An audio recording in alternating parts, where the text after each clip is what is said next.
હિતેશ. આખું નામ બોલો. હિતેશ ભીખાભાઈ મોરીધરા. છોકરો કોલેજે જાય છે, ત્યાં પેપર પૂરું થઈ ગયું ને એટલે એ લોકો છોકરા બધા ક્રિકેટ રમવા ગયા હતા અવધના ઢાળી એમ કહે. સ્વિમિંગ પુલમાં દડો ગયો તો એ લેવા ગયો ને એની અંદર પૂછી ગયો. બીજી કાંઈ પછી મને કાંઈ જાણ નથી. એટલે ફોન આવ્યો કોલેજેથી એટલે હું સીધો અહીંયા આવ્યો હોસ્પિટલે. એટલે પહેલાં ગોંધી હોસ્પિટલ લઈ ગયા હતા, ત્યાં એને ન સંભાળ્યો, પછી સિવિલમાં લઈ આવ્યો. મરણ જણાવ તમારા પુત્રનું નામ શું છે? ધર્મીન. વીવીપી એન્જિનિયરિંગ કોલેજ બીજું વર્ષ હતું. હા, પેપર હતું. તમે ઘટના સ્થળે પહોંચ્યા હતા?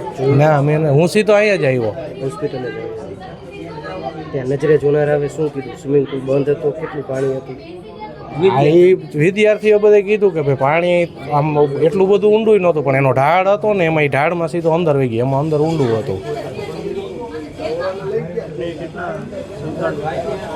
આપણે બાળકો કેટલા? એક.